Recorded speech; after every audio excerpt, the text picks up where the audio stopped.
ketika saya survei ke para Gen Z yang belum married, saya tanya, kenapa ya belum married gitu ya, untuk keperluan bisnis research aja gitu. Dan mereka jawab, karena belum mapan secara finansial. Oke, make sense. Tapi menariknya, they do not do something about it. Jadi alasan menunda menikah karena belum mapan, tapi tidak berusaha untuk menjadi mapan gitu loh.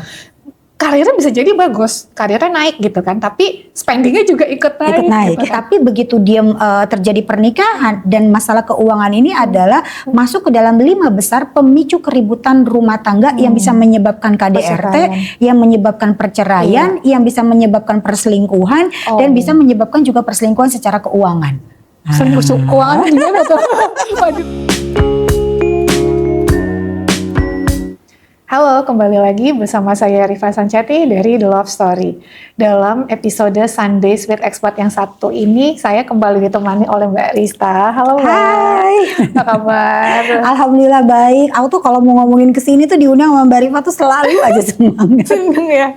Terakhir kita sama Mbak Rista sejam lebih loh. Iya, betul. Nah, kalau hari ini kita kok konsepnya ngobrol-ngobrol santai aja. Kita akan banyak ngomongin Gen Z. Generasi muda yang sekarang sebetulnya udah di usia untuk siap menikah ya, harusnya di sekitar 25 tahun ke atas ya. Gen Z udah masuk ke fase ini nih. Ke fase ini. Ya, udah masuk ke fase ke jenjang kehidupan yang berikutnya gitu. Dan kita udah pernah bahas juga ya di podcast kita yang bareng pertama sebelumnya tuh soal kepentingan kemapanan finansial terhadap kehidupan berumah tangga. Betul. Nah, kali ini yang kita mau bahas tuh lebih ke fenomena-fenomenanya aja Mbak ya. Nah, biasanya di kalangan Gen Z ini, apa sih kesalahan terbesar terkait finansial yang paling sering mereka lakukan? Oke, kalau ditanya kesalahan, aku selalu bilangnya bukan kesalahan sih Mbak Rifa gitu. Aku bilangnya adalah ketidaktepatan. Gitu ya. Ketidaktepatan kenapa? Karena tadi kalau dikaitkan lagi dengan angka literasi dan inklusi keuangan kita ini kan butuh bantuan banget gitu. Makanya tadi aku happy banget ketika Mbak Rifa dalam podcastnya tuh ada menyelipkan tentang keuangan dan aku happy banget untuk sharing gitu ya. Jadi aku selalu bilang adalah ketidaktepatan dan ketidaktepatan ini tuh bukan hanya dilakukan oleh generasi Gen Z, ini juga dilakukan oleh generasi milenial atau bahkan baby boomer sekalipun gitu. Ya. Jadi semuanya terjadi gitu ya, cuma memang berbeda masanya aja. Ya. Nah kalau kita tanya spesifik lebih Gen Z ini apa sih ketidaktepatan yang dilakukan? Yang pertama adalah kita mesti sadar dulu, Gen Z milenial ini bangun tidur sampai sebelum tidur yang dipegang apa Mbak Rifa? Handphone, oke. Ya kan, betul ya. Jadi dari bangun tidur sampai sebelum tidur itu yang dipegang adalah handphone. Ya, apa yang dilihat di dalam handphone otomatis kehidupan orang lain, sosial media, gitu ya. Nah itu berarti kan itu tantangannya. Nah, jadi ketidaktepatan yang dilakukan adalah satu Gen Z ini gitu ya, atau siapapun yang tidak terliterasi keuangan dengan baik, maka ini akan memiliki cenderung kemudahan untuk dipengaruhi oleh apa yang ada di sosial media. Oke, contoh satu misalnya, nggak usah kerja tapi nanti bisa kaya, lakukan A, B, C, D, udah diikutin. Besok bosnya manggil, kenapa gak kerja? Enggak, saya mau ini aja gitu ya kan. Kemudian yang kedua gitu ya, suka membandingkan kehidupan dia dengan kehidupan orang lain. Karena begitu banyak konten-konten di sosial media yang kalau usia 25 tahun belum punya 500 juta pertama Anda gagal dalam kehidupan. Waduh, ya kan? Parah kan ini Mbak Rifa ya? Motivasi kosong gitu ya. Terus kalau misalnya usia 25 tahun gitu ya, kamu belum nyampe ke Jepang, gak nikmatin hidup. Wah, ini kan yang membuat kita ketakutan bahwa kita tuh udah benar belum sih ngatur duit gitu ya. Kita tuh kenapa sih kok gak punya duit? Udah mulai ini overthinking dan lain-lain gitu ya. Kemudian apalagi ketidaktepatan gitu ya. Terlalu banyak iming-iming di sosial media tanpa kita ada literasi keuangan ya. Banyak generasi sekarang itu langsung aja mencoba investasi yang sebenarnya dia tidak tepat untuk dilakukan gitu ya. Karena tadi iming-iming sosial media, oh gampang kok tinggal masuk ini besok naik, padahal besok turun gitu ya. Nah kemudian apalagi ketidaktepatannya, ini hidup gue, gitu kan ya, gaji gue, gitu ya, mesti dinikmatin masa muda, nanti kalau udah married bla bla bla, katanya nggak bisa nikmatin hidup, gitu kan. Jadi kalau punya uang ya udah dong, wajar dong kita habisin, nikmatin segala macam, work life balance katanya, gitu ya, kerja. Self rewardnya juga harus jalan. Work hard, play hard. Jadi sehingga mereka menganggap bahwa udah tenang aja, gampang kok, besok masih gajian. Udah gampang kok, masih banyak kok peluang untuk nambah pemasukan dan lain-lain. Jadi banyak sekali ketidaktepatan yang dilakukan. Saya rasa ketidaktepatan ini dilakukan karena memang ketidaktahuan ada ilmu keuangan yang ketika kita punya uang itu banyak hal yang harus kita rencanakan tuh Kak Rifa gitu. Oke. Nah, saya tuh pengen tertarik yang masalah ini dulu tadi tuh. Apa tuh? Yang masalah investasinya. Cuman ngikutin apa katanya sosial media gitu. Aku tuh jadi inget ya, jadi ada konten di TikTok, cewek ini nangis-nangis. Iya, dia tuh jadi investasi ke peer-to-peer. Ya kan, ke peer-to-peer. Iya nih, gara-gara si influencer disebutin gitu kan, disebutin namanya influencer kan. Dia bilang udah aman, returnnya tinggi gitu kan, tapi sekarang uang aku angus 400 juta gitu kan. Itu juga salah satu contoh, loh apakah kita bisa nyalahin influencernya? Mungkin bisa ya, karena influencernya ini juga mempromosikan sesuatu yang belum tentu kredibel gitu kan. Tapi yang kedua, apakah kita bisa nuntut si influencer dan minta ganti rugi? Enggak kan? Enggak dong. Iya kan, gitu. Itu dia. Karena kan keputusan kita akan uang itu mau digunakan atau mau diinvestasikan atau mau ngikutin influencer ABCD kan keputusannya ada di kita. Betul. Makanya penting banget gitu ya, kalau kita memang mau berinvestasi ABCD, kita harus ada ilmunya dulu nih Kak gitu ya. Jadi biar kita nggak salah gitu. Sekarang tuh banyak orang literasi keuangan, tapi inklusi keuangannya juga makin tinggi, ada gapnya. Literasinya di 66, tapi gapnya inklusinya di 80. Artinya kan ada gap cukup tinggi nih. Ilmunya nggak ada, tapi pengen cuan. Iya, gitu betul, ya. betul. Kemudian kalau misalnya contoh tadi, influencer A itu ngomongin bahwa investasi di peer-to-peer ini bagus banget, returnnya 10%, masuk dari sekarang daripada kamu nggak sama sekali kan. Iya, gitu betul, kan ya. gitu ya. Atau besok naik harganya gitu ya. Oke, kalau kita punya literasi keuangan yang baik, kita kan banyak hal yang harus kita perhatikan. Bener nggak sih gitu. Dan kita juga mesti tahu bahwa investasi itu nggak semua orang itu sama. Karena investasi itu, Mbak Rifa kalau aku bilang gitu ya, investasi itu kayak kendaraan yang kita gunakan untuk sampai pada tujuan keuangan kita. Nah, karena setiap tujuan keuangan setiap orang itu beda-beda, aku beda, Mbak Rifa beda gitu ya. Jadi nggak bisa kendaraannya itu sama. Gitu ya. Jadi harus disesuaikan. Jadi kalau misalnya kita cuma ngikutin apa kata orang bla bla bla, balik lagi yang ditampilkan di sosial media itu real atau enggak? Betul. Iya, dan dia endorsan atau enggak kita juga nggak tahu gitu kan. Saya nggak nuduh si Mbak itu di endorse ya, cuman maksud aku kita nggak akan tahu kan. Betul. Terus kalau menurut Barista ya, ada nggak sih kayak investment one on one, kayak yang dasar banget, yang semua orang tuh harus tahu, supaya seenggaknya ketika dapat tawaran-tawaran investasi baik secara langsung atau melalui paparan sosial media, kalau ada red flags kita tahu ini kayak too good to be true deh gitu. Kan buat kita bisa tahu ini too good to be true harus punya baseline-nya dulu dong. Iya, betul. Ya kan, kalau nggak gimana nih ngebedain yang valid sama yang invalid. Nah, what do you think? Kita harus tahu apa dulu nih. Nah buat untuk investasi balik lagi, kita mesti paham dulu. Investasi itu yang pertama adalah bukan cara kaya dalam semalam. Betul. Dan bukan satu-satunya cara untuk kaya dengan investasi, gitu ya. Jadi masih banyak nih caranya, itu yang pertama. Yang kedua, investasi itu selalu bukan berbicara tentang keuntungan. Ada resikonya juga. Nah, bagaimana kita bisa memanage resiko yang akan hadir, gitu ya. Kemudian yang ketiga yang kita mesti perhatikan, investasi apapun itu harus terdaftar di otoritas jasa keuangan. Ini nih ya dari sisi legalitasnya, ya kan? Karena yang dari sisi legalitasnya aja, contoh kayak tadi udah ada legalitasnya dari OJK, tapi ternyata nggak bertumbuh juga. Jadi gitu sebenarnya sudah terdaftar di OJK bukan berarti sudah pasti untung. Betul. Itu juga ya. Nah, jadi terdaftar di otoritas jasa keuangan, kemudian dari proses pembagian atau keuntungannya dan lain-lain itu ya gitu. Jangan misalnya gini, Mbak Rifa ikut aja di investasi ini gitu ya, nanti dapatnya 20% dalam setiap bulan. Wah, ini juga iming-iming nih gitu kan ya. Karena dengan kita lihat dengan ekonomi sekarang, kondisi sekarang gitu ya, untuk mendapatkan angka misalnya 10% itu aja udah pusing banget dengan analisa ABCD-nya gitu ya. Jadi jangan terlalu teriming-iming juga dengan nanti keuntungannya sekian ABCD gitu. Dengan keuntungan 10% aja udah alhamdulillah dengan kondisi ekonomi saat ini tuh gitu ya. Nah, terus apalagi yang harus kita garis bawahin gitu ya. Saat yang kita mesti garis bawahin juga nih, kalau untuk investasi balik lagi, nggak ada investasi yang nggak rugi. Ya, pasti potensi ruginya pasti selalu ada. Walaupun misalnya investasinya ini aman kok gitu ya. Contoh nih misalnya kayak deposito ini aman kok, atau misalnya reksadana pasar uang aman kok. Pasti ada potensi-potensinya juga yang nanti membuat misalnya keuangan kita jadi nggak aman dan lain-lain. Nah, itu kita bagaimana memitigasi resikonya. Jadi saran saya adalah kalau mau berinvestasi tidak menaruh investasinya hanya dalam satu jenis aja, tapi ada di beberapa jenis gitu. Iya, itu istilahnya jangan taruh semua telur kamu di dalam satu keranjang yang sama. Karena satu satu keranjangnya jatuh, keluarnya pecah semua. Betul gitu. banget gitu. Benar. Jadi itu salah satu basicnya, memang harus disebar secara sederhana gitu ya. Betul. Uangnya. Jadi mungkin ada yang di deposito, ada yang di emas gitu kan. Terus ada yang di saham kalau udah ngerti saham gitu ya. Terus tadi tuh poin yang penting juga tuh yang Mbak Rista bilang tadi, bahwa kita itu jangan mudah teriming-iming sesuatu yang muluk gitu loh.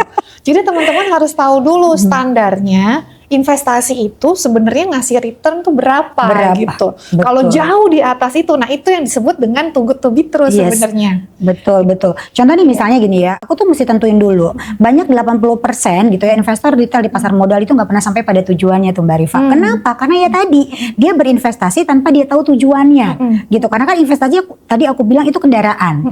Jadi kalau tujuannya, misalnya Mbak Rifa tujuannya mau ke selatan, aku mau ke Jakarta Barat misalnya. Kemudian kendaraannya aku pakai yang punya Mbak Rifa, ya nggak bisa dong. Aku nyampe ke sini aku nyasar dong gitu.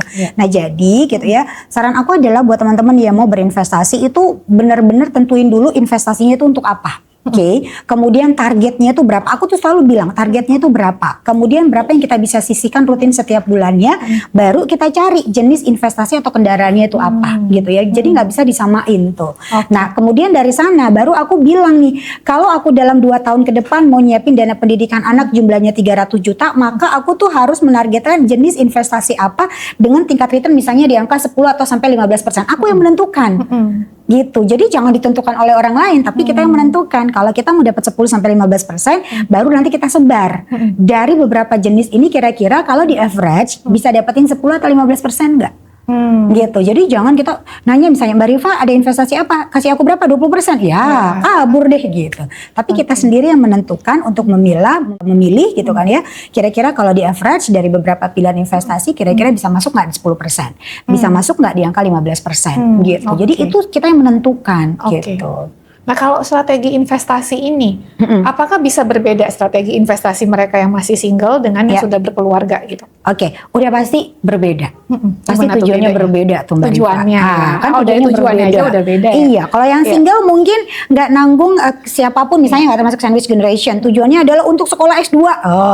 Waktunya nanti 2 tahun ke depan, berarti kan lebih pendek ya? Lebih pendek. Tapi kalau untuk yang udah berumah tangga, misalnya aku lagi nyiapin untuk dana darurat. Nggak bisa dong di tempat yang berisiko.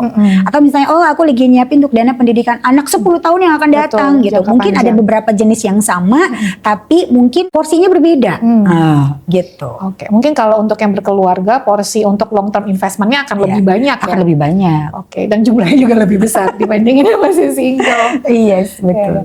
Nah terus ini juga Mbak, aku tuh tadi kamu juga udah sempat sebutin sekilas ya mengenai spending habit. Jadi kalau kita perhatikan dari datanya, itu kan orang makin lama menikahnya itu makin di usia yang lebih matang ya. Jadi Gen Z ini menikahnya itu lebih di usia yang lebih senior lah dibandingkan generasi-generasi pendahulunya gitu. Nah, ketika saya survei ke para Gen Z yang belum married, saya tanya, kenapa ya belum married gitu ya, untuk keperluan bisnis research aja gitu. Dan mereka jawab, karena belum mapan secara finansial. Oke, make sense. Tapi menariknya, they do not do something about it. Jadi, alasan menunda menikah karena belum mapan, tapi tidak berusaha untuk menjadi mapan gitu loh. Karirnya bisa jadi bagus, karirnya naik gitu kan, tapi spendingnya juga ikut naik. Gitu kan.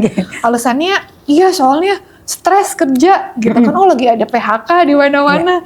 Terus tadinya saya pikir gini ya, harusnya kalau udah tahu situasi itu lagi nggak menentu, bukannya harusnya nabungnya dikencengin ya.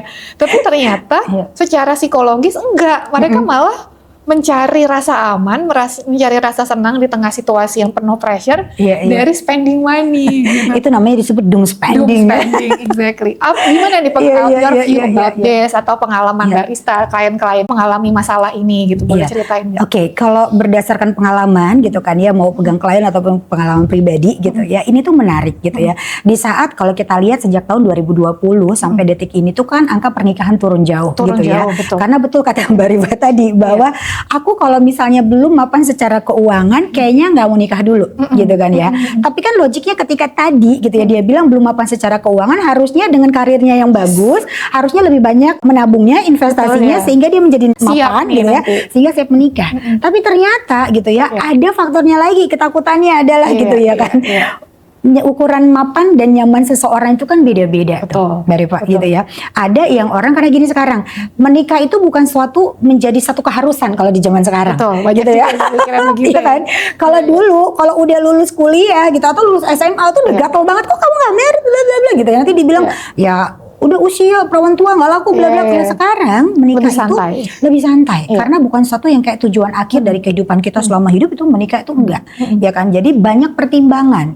Nah karena pertimbangan tadi, karena dari keuangan, harusnya ketika kita sadar keuangannya butuh perencanaan, tapi kenapa kok nggak malah direncanakan gitu. Mungkin ada ketakutan lain gitu kan ya, yang ternyata dia belum siap secara mentalnya, bukan secara keuangan gitu ya. Masih pengen nikmatin kehidupannya sendiri. Itu juga bisa jadi kan gitu. Artinya karena dia sibuk kerja, jadi kayaknya nanti takutnya nggak bisa membagi waktu dengan pasangannya, gitu ya. Atau bisa juga dia belum membahagiakan dirinya atau keluarganya secara leluasa, gitu. Takutnya nanti kalau udah berkeluarga ya banyak faktornya, gitu ya. Nah, terus kita melihat juga gini ya, kalau dari di dunia pernikahan gitu ya, tadi masalah uang dan uang gitu ya. Banyak sekarang generasi Gen Z adalah satu, ini hidup cuma satu kali. Iya, you only live once, YOLO ini ya. Iya kan? Ini hidup cuma satu kali. Jadi kalau nggak dinikmatin, siapa yang akan nikmatin? Oke. Nah kemudian tadi kita kerja dari pagi sampai malam. Kalau kita nggak kasih diri kita itu penghargaan, kayaknya juga nggak oke. Gitu ya. Kemudian tadi dengan berbagai macam gempuran sosial media, perbandingan hidup dan lain-lain, dunia kerja capek dan lain-lain, gitu balik lagi ya.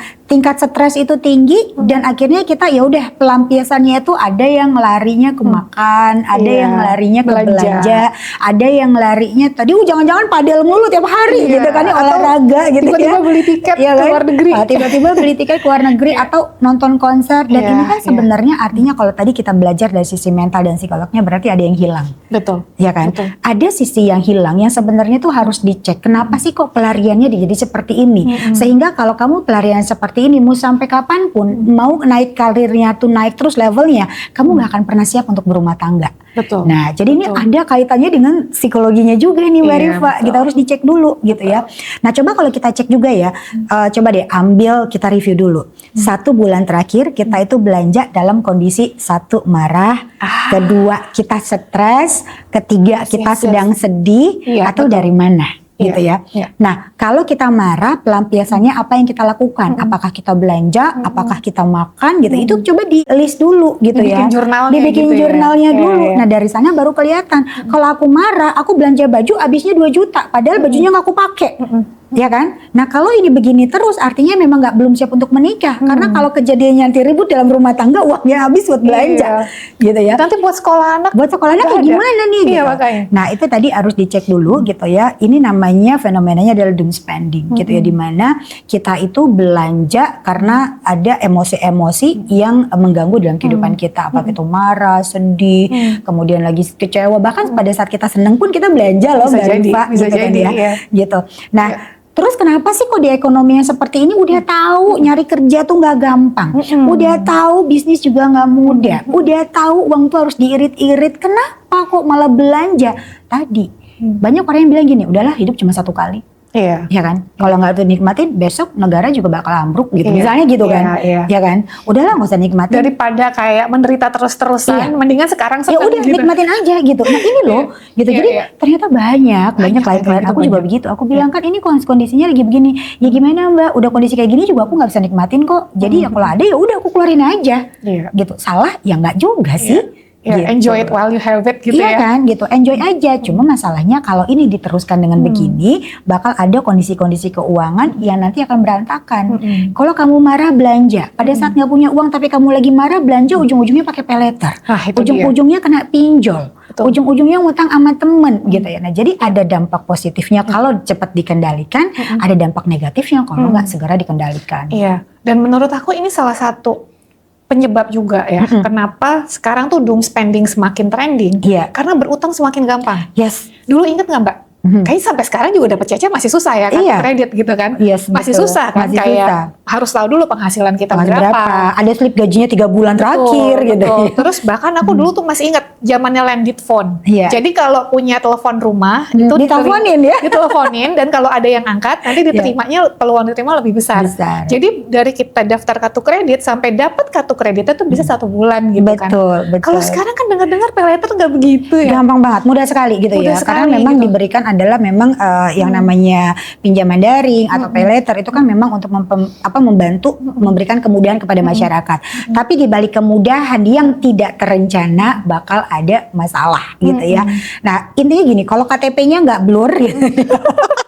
Aku cuma gitu aja ya, gitu pokoknya kalau KTP-nya nggak blur gitu ya, itu mudah banget untuk pengajuan Kak. 1 kali 24 jam dana cair loh, ya kan. Pinjamannya itu nggak lebih dari di angka 5 juta, 1 juta, 2 juta, 3 juta. Tapi kalau habit ini terus dibiasakan, lama-kelamaan juga nanti kita jadi sengsara sendiri gitu.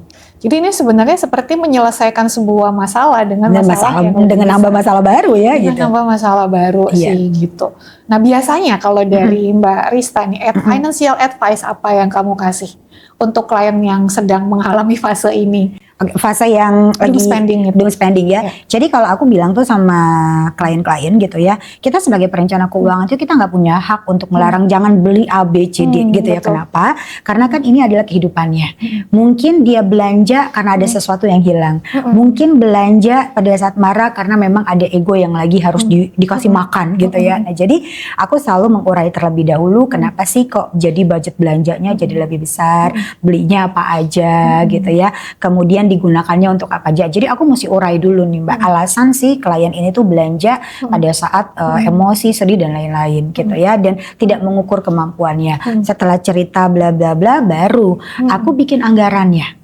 Jadi boleh, jadi kita tuh punya budget untuk belanja-belanja dalam kondisi marah, sedih marah itu boleh, boleh banget. Jadi aku bikinin anggarannya. Cuma memang anggarannya itu harus aku sesuaikan dengan kondisi keuangannya saat ini. Contoh misalnya, sekali dia emosi, marah, sedih dan lain-lain atau lagi gabut gitu kan ya, dia belanjanya misalnya 3 juta. Terus aku bilang, boleh nggak kalau misalnya kita coba belanjanya itu kita turunin dikit deh, yang tadi 3 juta kita turunin ke 2 juta aja, bisa nggak kira-kira?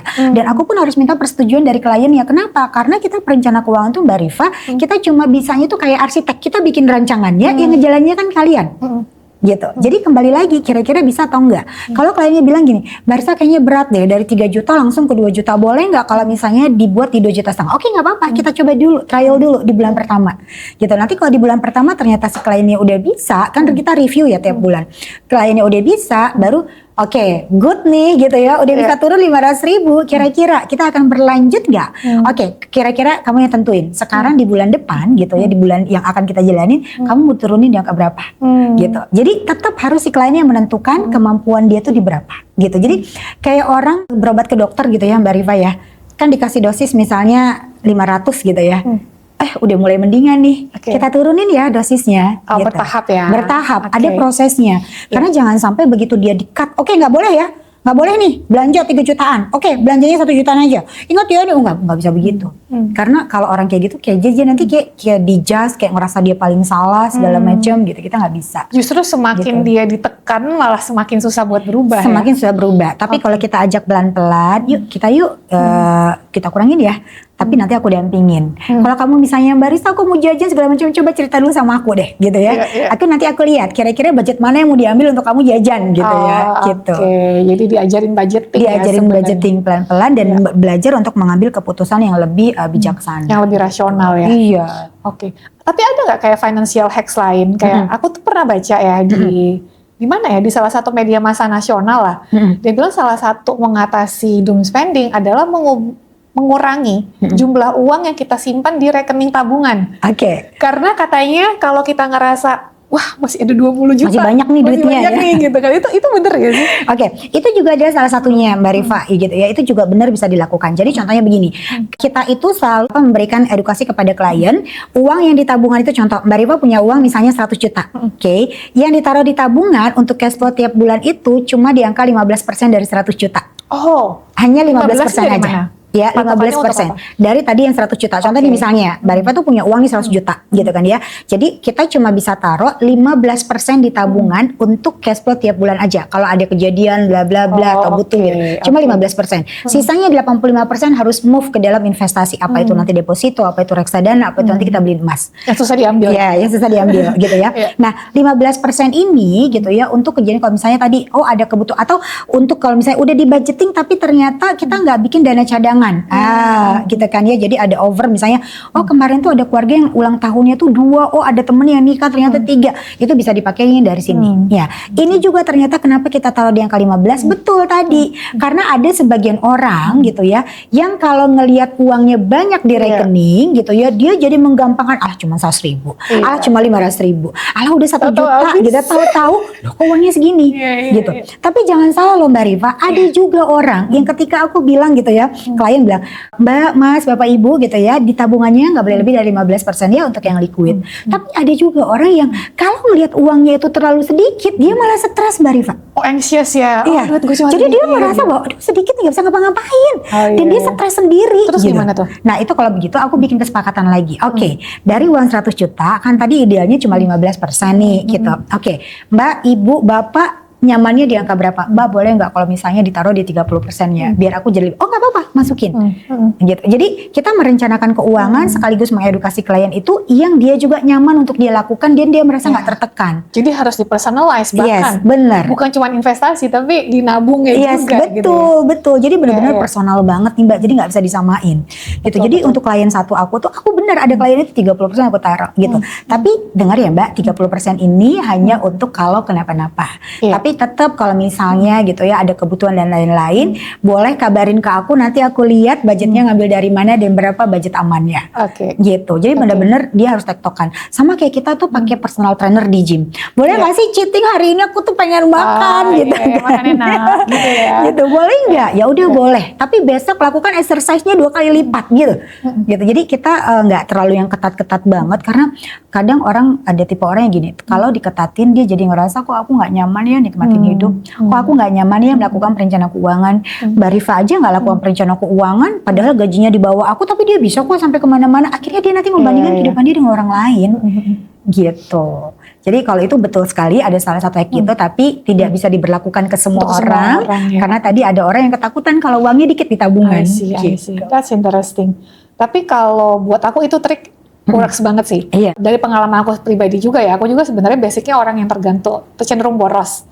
Honestly. Nah cara aku ngatasinnya pertama kartu kredit itu dikurangin. Ya karena apalagi kan bank suka ngasih limit gede banget ya. Sampai bisa beli mobil ya.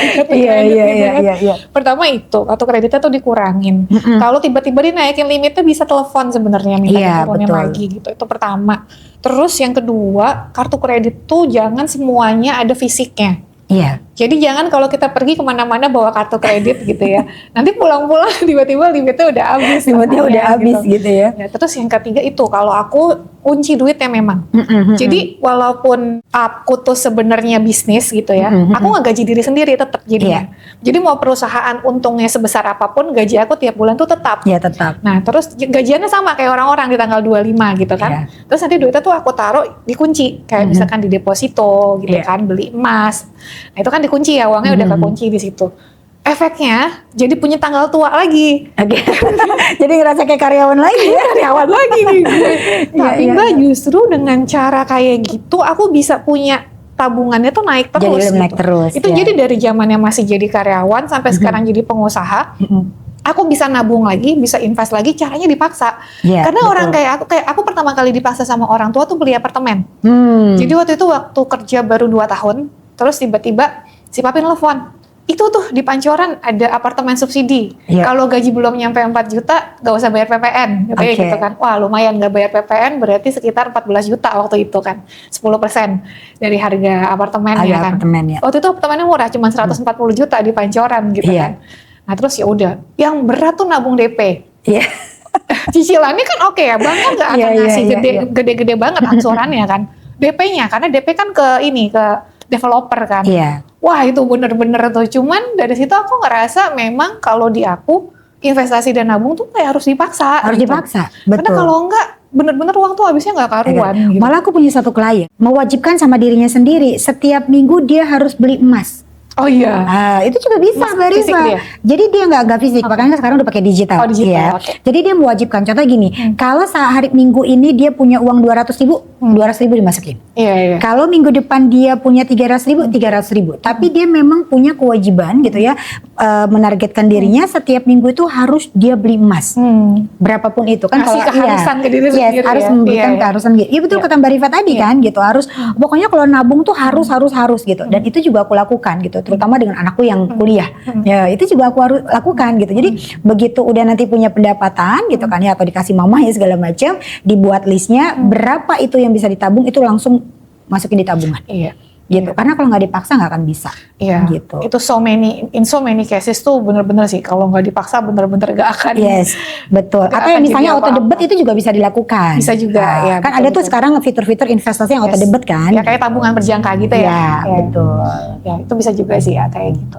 Nah, terus yang selanjutnya Mbak Rista, misalkan ya orang-orang ini kayak udah ketemu sama orang yang dia suka. Ya kan, udah mikirin nih mau ke arah pernikahan sama orang ini.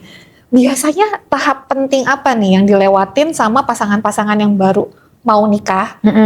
Dianggap nggak usah, udah gas aja nikah gitu kan.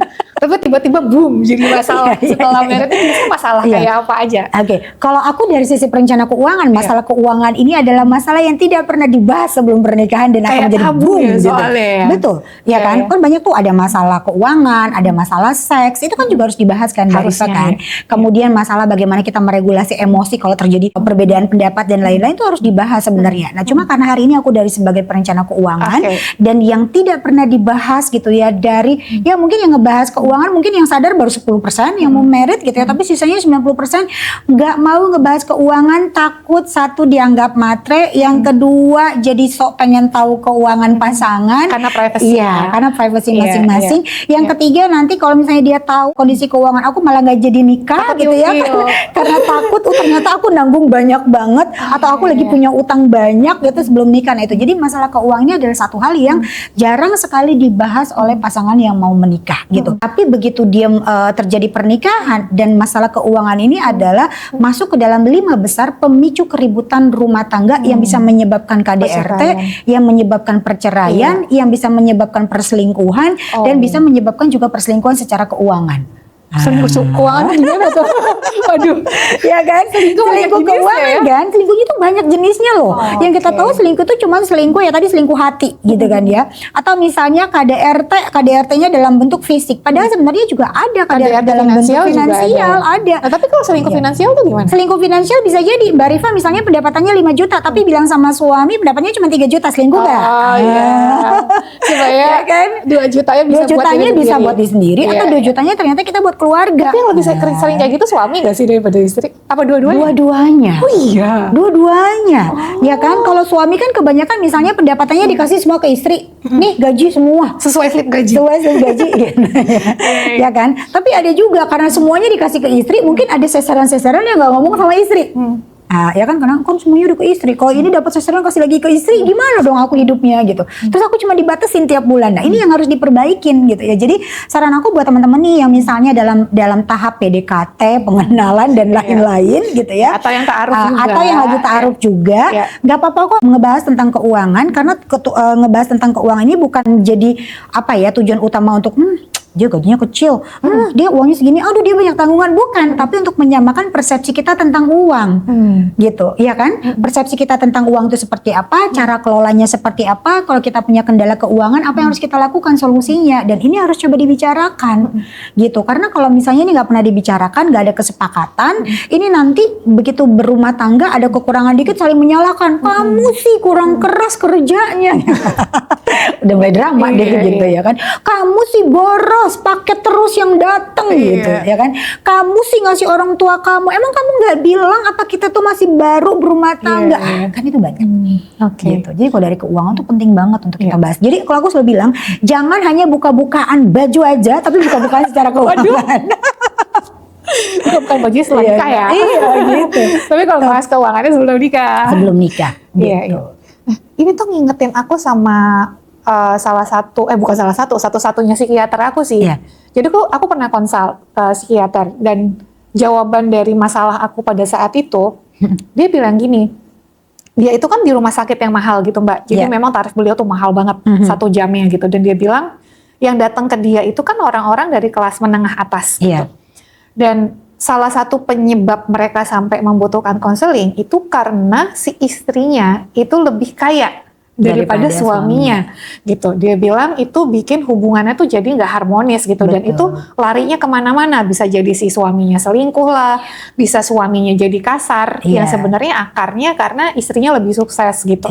Nah, kan mereka datang ke psikiater nih atau ke psikolog ya untuk konselingnya. Kalau secara keuangannya pernah ke financial planner juga nggak ya seperti itu? Ini juga aku banyak banget. Karena nggak menutup kemungkinan gitu ya. Beberapa tahun terakhir itu saat ini tuh banyak banget perempuan-perempuan yang mandiri secara keuangan dan punya pendapatan itu lebih besar dari pasangannya. Nah, kalau ini tidak dibahas, ini tuh bakal jadi pemicu, ya kan? Oke, kenapa? Karena nanti si istri itu dengan gampangnya, udah nggak apa-apa pakai duitku aja, udah nggak apa-apa pakai duit aku aja dulu, udah nggak usah pakai duit kamu, udah. Padahal mungkin maksud dari si perempuannya adalah ya udah nggak usah pakai duit kamu, repot pakai duit aku aja juga nggak apa-apa. Maksudnya supaya simpel gitu kan, aja, supaya simpel aja, gitu ya. Tapi kalau responnya, penerimaannya tuh, kok aku tuh kayak nggak dianggap sih, kok aku tuh kayak diremehin gitu sih, ego kan. Ya kan, ini berbicara tentang bagaimana kita merespon dari perkataan si perempuan gitu ya. Kok aku jadi nggak ngerasa dihargain sih? Ya udah, mungkin karena uangnya lebih besar daripada aku. Padahal si istri nggak seperti itu tuh maksudnya, atau si perempuan nggak maksudnya seperti penerimaan itu. Suaminya berbeda. Penerimaannya berbeda, makanya responnya berbeda. Nah, ini tuh kalau nggak dibahas dari awal, ini juga repot gitu. Iya kan? Karena si istri mungkin, kalau perempuan tuh kan kebanyakan satset udah nggak apa-apa pakai duit aku deh, gitu ya kan? Kayak gitu. nggak mau pusing kan sih, kalau ada solusi yang gampang kenapa nyari yang susah kan? gitu kan? Jadi nanti si laki merasa bahwa kok aku tuh kayak nggak punya manfaat deh. Aku tuh kayak ya udah, aku tuh kayak nggak dibutuhin. Dia apa-apa bisa kok. Dia apa-apa dia punya uang kok. Gitu. Ya selagi dia nggak merasa dibutuhin, dia nggak merasa, oh belagu banget sih baru punya pendapat kayak gitu. Terus nanti ketika si perempuannya pulangnya malam atau diantar temennya segala macam, oh dengan siapa lagi? Ya udah kan, udah pikirannya udah kemana-mana gitu. Sensitif banget. Jadi gitu sensitif banget. Jadi buat teman-teman semua nih, kalau misalnya memang ada indikasi bahwa pasangan kita tuh lebih besar, siapapun itu, mau laki-lakinya mau perempuannya, lebih besar pendapatannya, ini tuh sebelum menikah harus dibahas. Jadi nanti pendapatan ini menanggung apa, pendapatan ini menanggung apa, jadi clear. I see. Gitu. Oke. Tapi aku tahu sih kenapa cewek yang bergaji besar itu nggak mau ngebuka datanya sebelum nikah. Kenapa tuh? Takut nggak jadi. Tapi banyak juga nih, misalnya aku pendapatannya gede, dia kecil gitu kan ya, misalnya pasangannya cowoknya kecil gitu, takutnya nanti dia merasa minder, tapi enggak juga kok gitu. Malah ada juga laki-laki begitu dia pasangannya pendapatnya besar, gas cepetan gitu. Aduh, tapi itu nggak bener juga dong.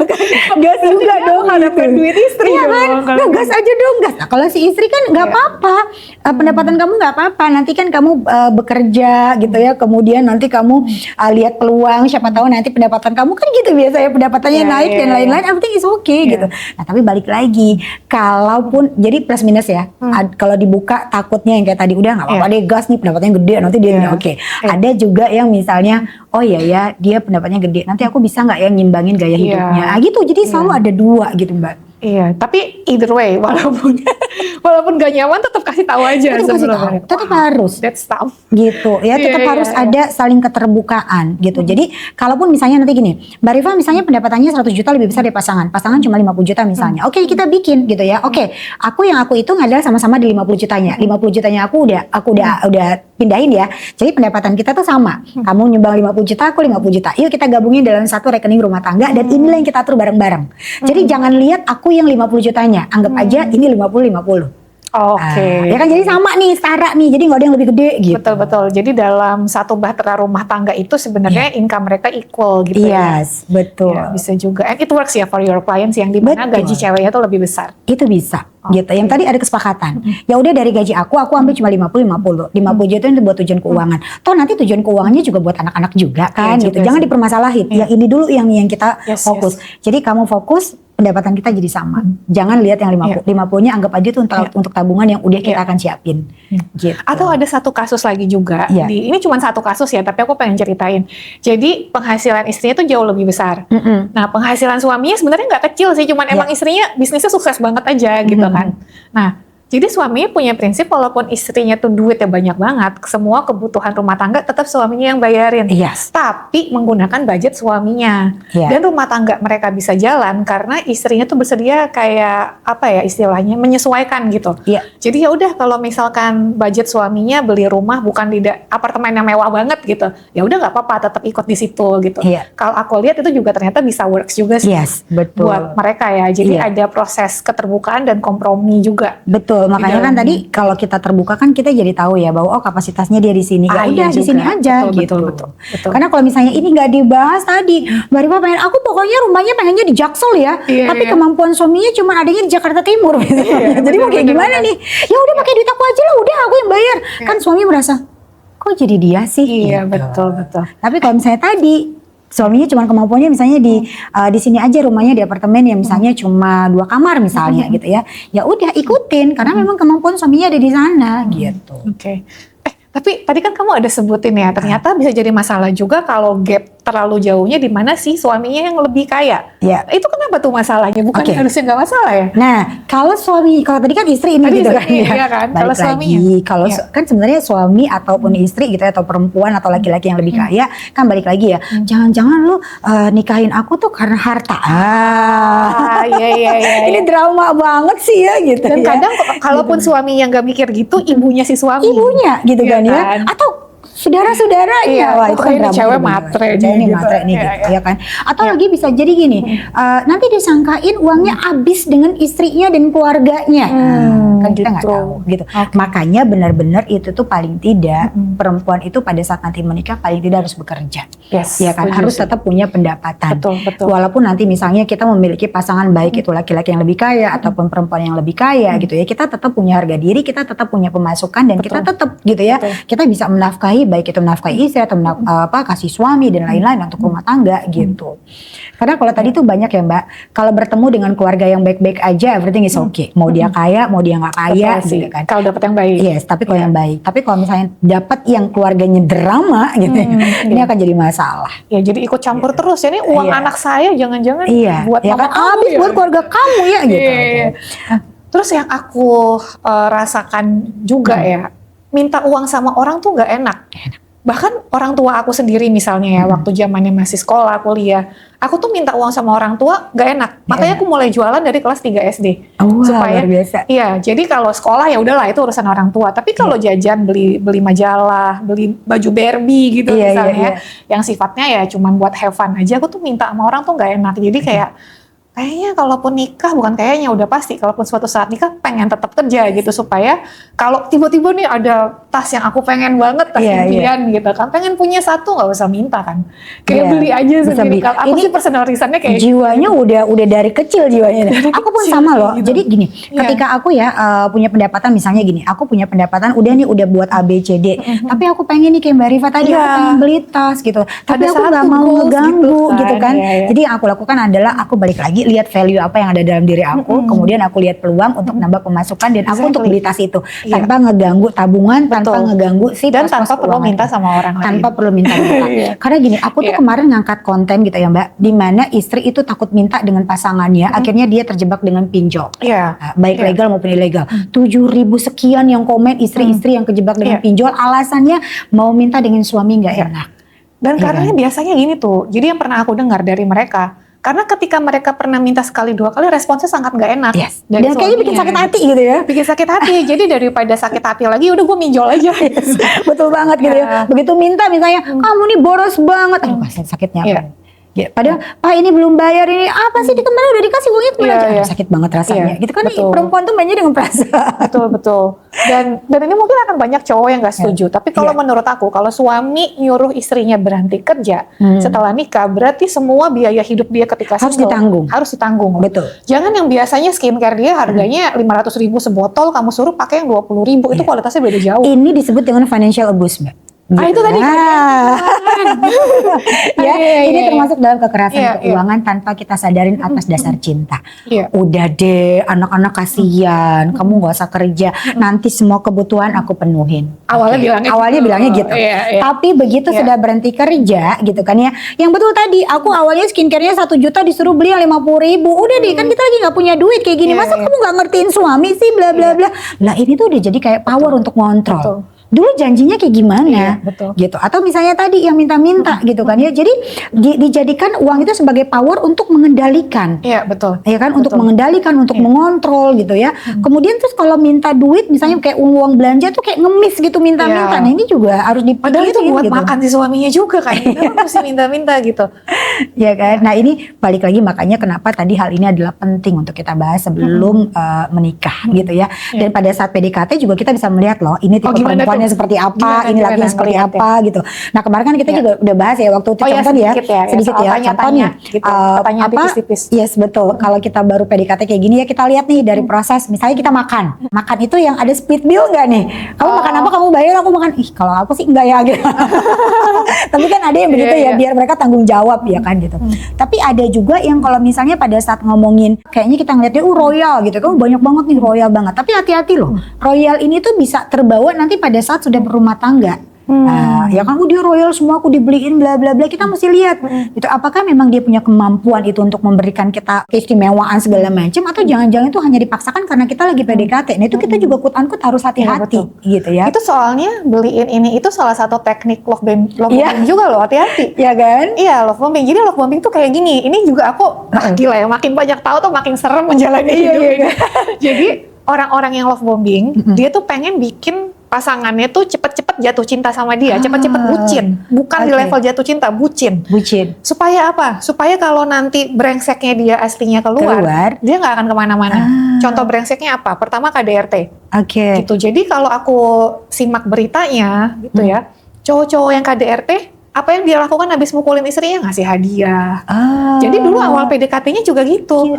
Jadi di awal-awal nggak ketahuan tuh kalau dia tuh suka mukulin, suka selingkuh gitu kan. Atau sifatnya tuh jelek banget, kayak suka ya mungkin nggak mukulin, tapi kalau marah tuh udah kayak Godzilla gitu kan. Itu di awal-awal nggak kelihatan.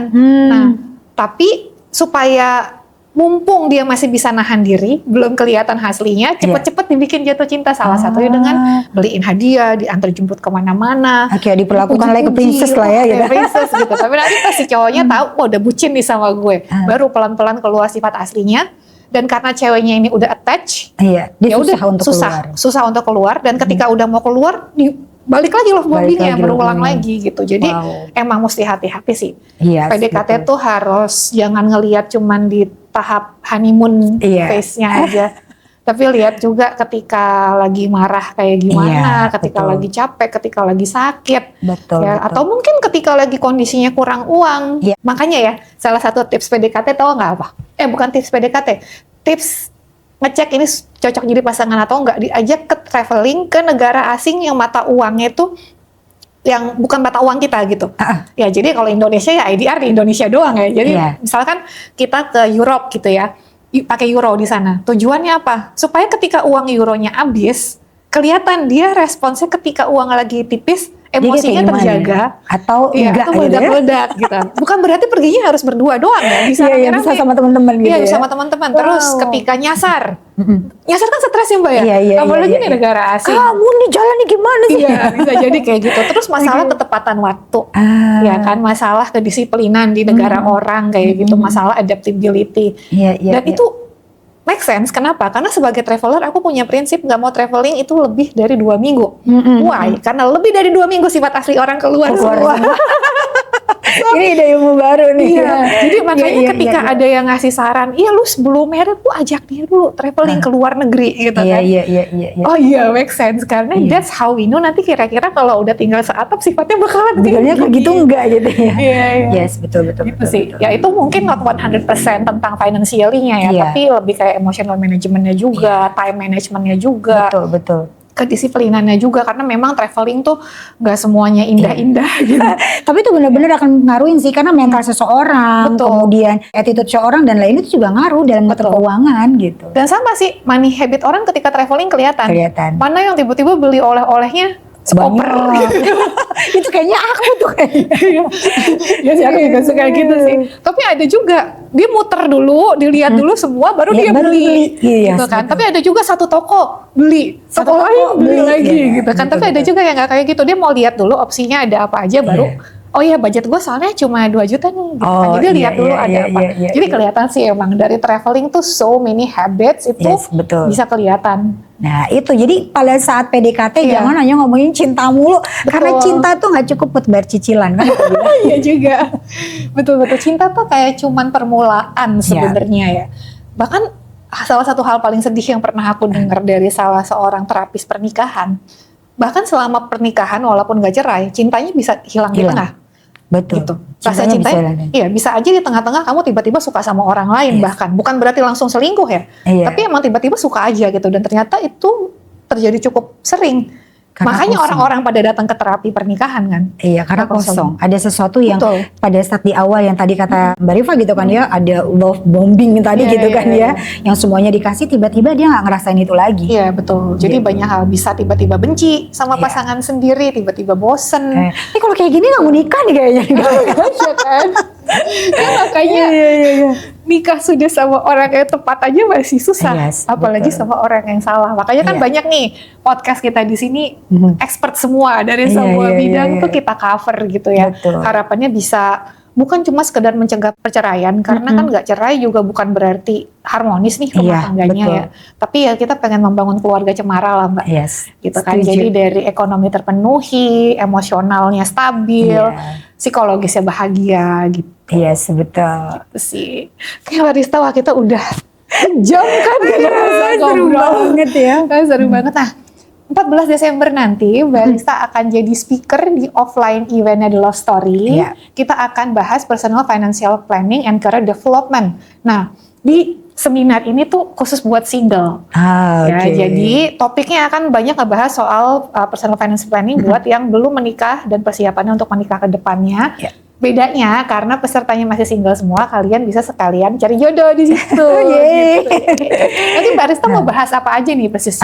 Aku mau ngebahas gimana sih caranya mindset kita tentang uang gitu ya. Karena tadi kalau mindsetnya belum tepat gitu ya, agak repot nanti dikasih ilmu ABCD tentang keuangan juga uangnya nguap gitu juga gitu ya. Kemudian kita juga akan ngebahas bagaimana sih nanti sisi berinvestasi gitu ya, pilihan-pilihannya seperti apa.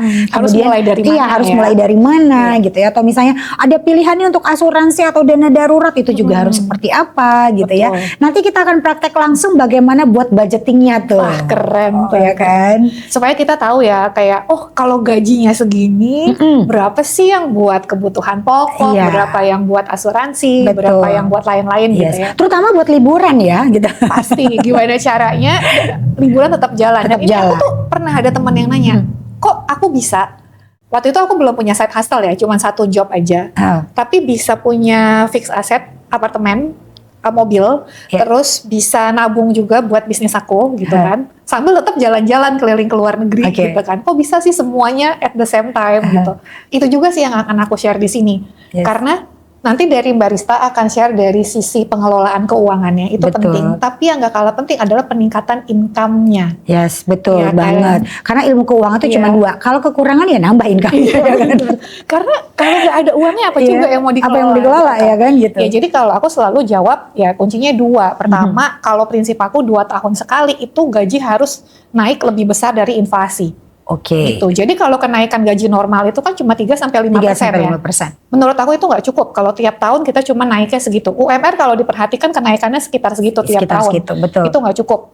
Jadi harus ada kenaikan karir kalau buat aku, di aku pribadi ya, walaupun again ini doesn't fit for all, tapi ini yang nanti akan aku share di seminar itu. Jadi abis Barista akan aku jadi speaker, gimana caranya bisa ada peningkatan income tiap 2 tahun sekali, ya opsinya bisa nanti dari promosi, kenaikan jabatan, ya gimana caranya dapetin kenaikan jabatan di semua tempat aku pernah kerja. Gitu. Nah terus yang kedua, jadi udah langsung real kasus ya? Jadi dulu aku kerja di beberapa companies yang semuanya alhamdulillah ya cukup bagus gitu ya, cukup besar di Indonesia, dan dimanapun aku kerja 2 tahun sekali bisa promote. Wow. Itu nggak pakai hoki, nggak pakai apa, itu sebenarnya ada tipsnya. Oke. Nggak pakai yang jangan-jangan dia deket nih, enggak dong. Kalau orangnya pasti kayak gitu kan ya. Betul. Nanti atau dibilang, yuk kamu tuh beruntung soalnya. Iya. It's not luck, itu tuh ada rumusnya, ada resepnya. Dan akan aku share juga. Sebenarnya selain mengejar kenaikan jabatan, ada juga side hustling. Ya, jadi kerja freelance, konsultan, apa banyak itu nanti akan aku share juga di situ. Atau bisnis kecil-kecilan. Gitu. Nanti itu akan aku share di situ. Jadi kita akan berkolaborasi berdua. Ya, tujuannya ngebantu teman-teman supaya bisa mapan dulu sebelum menikah. Gitu. Ya, jadi sambil cari jodohnya sambil belajar. Yes, betul. 14 Desember di Jura, Kemanggisan, Jakarta Barat. Buat teman-teman yang mau daftar bisa langsung klik link yang ada di bio akun sosial medianya The Love Story. Thank you Barista for coming today. Sama-sama. Aku nggak sabar nunggu tanggal 14 Desember. Pengen banget mengedukasi terutama perempuan-perempuan atau siapapun laki-laki gitu kan ya, untuk bisa mandiri secara keuangan. Betul ya, buat teman-teman jangan lupa datang ke acara kita. Thanks sudah nonton podcastnya dari awal sampai akhir. Jangan lupa like dan jangan lupa subscribe. Bye-bye. Bye.